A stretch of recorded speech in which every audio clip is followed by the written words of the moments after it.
Electronic चीज है, काम करे ना करे, पर परमात्मा की कृपा से परमात्मा का मैं बोलेगा जब तक उनकी इच्छा। जिस दिन उनकी इच्छा नहीं होगी उस दिन मैक बंद हो जाएगा। तो महापुरुष कह रहे हैं, हृदय तुम्हारा पिघल न पाया, हृदय तुम्हारा पिघल न पाया, जब देखा दुख यारा। हृदय तुम्हारा पिघल न पाया, जब देखा दुख यारा। किसी पंछी बोले ने तुमसे पाया नहीं सहारा। महापुरुष कह रहे हैं कि भाई हृदय तुम्हारा पिघल न पाया, जब देखा दुख यारा। कि दरवाजे पर कुछ साधु महात्मा आ गए, एक या दो या चार। तो भाई भोजन की बात तो पूछी नहीं कि महात्मा की भूख लगी हो तो बताओ, खाना नहीं बना होगा तो बना के खिला देंगे। ये तो पहले के आज भी कुछ बात है, ऐसा नहीं है, पर पहले ज्यादा के अल्पर हूं। पर जगह उनसे कुछ दक्षिणा देने की जगह, कुछ भिक्षा देने की जगह उनसे कह दिया कि महात्मा जी यहाँ कोई फॉल हो गई है या फिर गमी हो गई है, आप आगे चले जाओ। तो थोड़ा कुछ देने के लिए जो है हमने झूठ बोल दिया, पर ये नहीं समझा। महापुरुष कहते कि न जाने के देश से बाबा भगवान को कि भगवान ने आपके दरवाजे पर साधु का रूप धारण करके आज आपकी परीक्षा ले ली कि आप कितने बड़े भक्त हो। परमात्मा के रोज को गाते हुए मैं तो भगवान को मानता हूँ, मैं केवल भगवान को मानता हूँ। और भगवान दरवाजे पर आए तो झूठ बोल गए, थोड़ा सा धन देने के लिए, थोड़ा राशन देने के लिए या फिर भोजन खिलाने के लिए, तो आप झूठ बोल गए।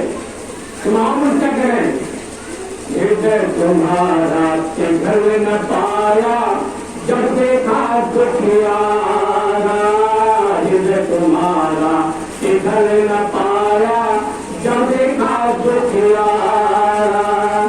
किसी पंछी भोले ने तुमसे पाया नहीं सहारा।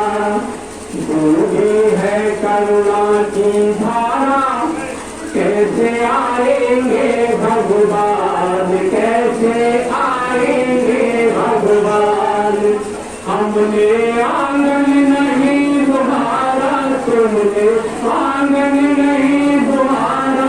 चंचल मन को नहीं सवारा, कैसे आएंगे भगवान, कैसे आएंगे भगवान। बड़े सुंदर ढंग से महापुरुषों ने समझाया क्या कहते हम परमात्मा को मानते। और आपका जहाँ हम हृदय ने देखा तो साधु महात्मा न जाने कहाँ से पैदल चलते हमारे दरवाजे पर आए। एक गिलास इनको जस्ट निकाल करके जल चला दे, इनसे पानी की पूछे, धूल की पूछे, तो हमने इन्हें जरा सा भी तरस नहीं खाया होता तो कैसे परमात्मा जो है हमें इस मानव मंदिर के दर्शन देगा या फिर बाहर के मंदिर में दर्शन देगा। हम जीवों को रोज सता रहे, रोज जीवों को सता रहे और कह रहे नहा करके जाओ, वजू करके जाओ, और मस्जिद में जाकर के नमाज पढ़ो, रोज मस्जिद में नमाज पढ़ो। मौलवी साहब ने वर्ष सुना, महापुरुषों ने कहा, मौलाना रूम साहब ने कहा कि ना खुदा मसीह लंबा, ना खुदा खाना काबे, ना खुदा पुरानी किताबा, ना खुदा नवाजे, ना खुदा किए का ऐसे पड़े धरके गुल्ला सोने मस्जिद में गया, टूट गए सब तराजे।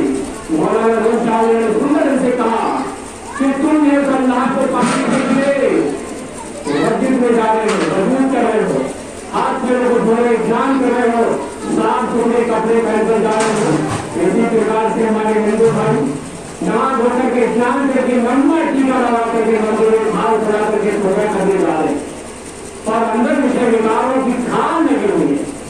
जरा सा भी हृदय हमारा साधु महात्मा को, ऋषियों को देख करके पिघलता नहीं, किसी को थोड़ा सा दान दक्षिणा देने का मन नहीं करता। और अंदर से हमने जो है इतना पापों का ढेर लगा दिया। फिर माथे पर टीका लगाने से, सफेद वस्त्र पहनने से, लंबे वाल रखाने से, गेरुआ वस्त्र पहनने से कोई लाभ नहीं मिलेगा। हमें पहले अपने विषय विकारों को दूर करना पड़ेगा, विषय भोगों से हमें दूर हटना पड़ेगा और हमें फिर रोज हरि भजन में बैठना पड़ेगा, लंबे समय तक हरि भजन करना पड़ेगा, तब इस मानव मंदिर के अंदर वो प्रकाश आएगा, वो किरण आएगी। इसीलिए भगवान इंसान ने कहा कि ना खुदा मसीह के लंबा, ना खुदा खाना काबे, ना खुदा पुराने किताबा, ना खुदा नवाजे। कितने भी आप जिन्हें मसीह में चले जाओ, मेरे शरीर चले जाओ, हज करने चले जाओ, मौलाना रूम साहब ने तो यहाँ तक कहा कि मनुष्य के पैर के तलवे से हज शुरू होती है और शरीर की चोटी के जाकर के खत्म हो जाती है। काज में जो भी है, क्यों भाई हिंदू हो मुसलमान हो, वो जब अल्लाह ताला के ध्यान में बैठता है, कुरान में भी ध्यान को कहा, पर लोगों ने नमाज पर ज्यादा ध्यान दिया तो नमाज पढ़ने लगे। पर जिन्हें जो मुर्शिद है, जो कामिल फकीर है, यह अल्लाह के पैगंबर ने, उन पैगंबरों ने ध्यान के लिए कहा। जब हम ध्यान में बैठते हैं, लंबे समय तक ध्यान में बैठते, तब जिन्हें खुदा का रूप हमारे सच्ची मस्जिद के अंदर आता है, जिसे भी है इसे जो हमारे शरीर का जो हमारे शरीर का जो हेड है, हमारे शरीर का जो सिर है, जिसे हम खोपड़ी कहते हैं, उसे हम खोपड़ी कहते हैं। इसे जो महराज कहा, मुस्लिम धर्म में जो महराज कहा, उसी महराज के अंदर खुदा का नूर हमें दिखता है, उस खुदा की वो आवाज सुनाई देती है, जिसे हम बागे आसमानी कहते हैं, जिसे हम कालवा कहते हैं। इसलिए महापुरुष ने कहा कि ना खुदा मसीह के लंका, ना खुदा खाना काबे, ना खुदा पुराने किताबा, ना खुदा तीरथ में दिखा, ऐसे कॉलेज झाके गुन्ना सौजित मुर्शिद मिल गया, टूट गए सब ताराबे। कह रहे हैं जब कोई आपको सच्चा मुर्शिद मिला, सच्चा गुरु मिला, तब मुझे आपको अल्लाह ताला का दीदार होगा, उस परमात्मा का आपको दीदार होगा। आज कितना भी मंदिर जाओ, कितना भी मस्जिद जाओ, कितना भी गुरुद्वारे जाओ, लंबा टीका लगाओ, कितना भी कपड़े लगाओ, कितने भी साफ सुथरे सफेद कपड़े पहन करके लोगों को दिखाओ में रहा हो, पर मुझे आपके अंदर प्रकाश कभी नहीं आया होगा। हमारे यहाँ पर इतने भक्त बैठे हुए, इनमें ऐसे ऐसे भक्त भी हैं जिनको प्रकाश भी आता है, बड़े धूरी आती है, उनकी आवाज भी आती है। हमें लोग मिलते कहते भैया इस प्रकार से आवाज आती है, कई भाई कहते हमें कभी इस कान से आवाज आती है, कभी उस कान से आवाज आती है। हम कहते दोनों कानों की आवाज जो आपको आ रही है, आवाज है कान के गेट की है, ये सत्यों की आवाज नहीं है।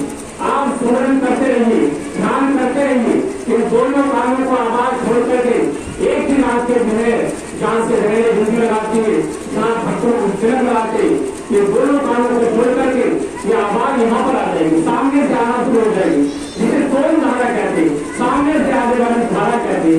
और जो है जब आवाज सामने आना शुरू हो जाती है, तब हमारा ध्यान करना शुरू हो जाता है। फिर लंबे समय तक हम परमात्मा का ध्यान पूर्ण करते रहते, फिर अजमा जाप शुरू हो जाता है, फिर कोई जाप की जरूरत नहीं रह जाती। तो ऐसे भक्ति हमारे यहाँ पर है। इसलिए महापुरुषों ने कहा किसी पूरे दूसरी जब मिलोगे तब जाकर के अल्लाह का दीदार होगा, परमात्मा का दीदार होगा। मौलाना रूम साहब ने कहा कि जिन्हें अल्लाह से वासिल, मुस्लिम भाई बड़े गौर से हिंदू भाई से कि उधर अल्लाह से वासिल, इधर मखलूक में शामिल, हवास किस वजह के किबरा में है हर में कर सकता। उन्होंने कहा कि उधर अल्लाह से वासिल, वासिल कहते हैं खुदा से जुड़े हुए इंसान के लिए, कि जब कोई खुदा से जुड़ा होता है, उस परमात्मा से भी मिला होता है। और इधर मखलूक में शामिल, मखलूक दुनिया के लिए कहा, इस संसार के लिए कहा कि वो व्यक्ति, वो पैगंबर इस दुनिया में भी रहता हो और परमात्मा से भी जुड़ा हो, समाज से के किबरा में है, उसके अंदर खुदा की ताकत होती है, उसके अंदर खुदा की पावर होती है। हर में का कि जब वो आँख खोल लेता है तो दुनिया में आ जाता है, मखलूक में आ जाता है, और आँख मीच लेता है तो खुदा की हद में चला जाता है। जब ऐसा कोई मुर्शिद मिलेगा, कोई ऐसा जब गुरु मिलेगा, तब यह परमात्मा की भक्ति करने का मार्ग मिलेगा, परमात्मा की भक्ति करने का रास्ता मिलेगा, तो अल्लाह ताला के घर जाने का रास्ता मिलेगा। इसलिए महापुरुष ने कहा, इसलिए महापुरुष ने कहा कि तुम्हारा पिघल न पाया जब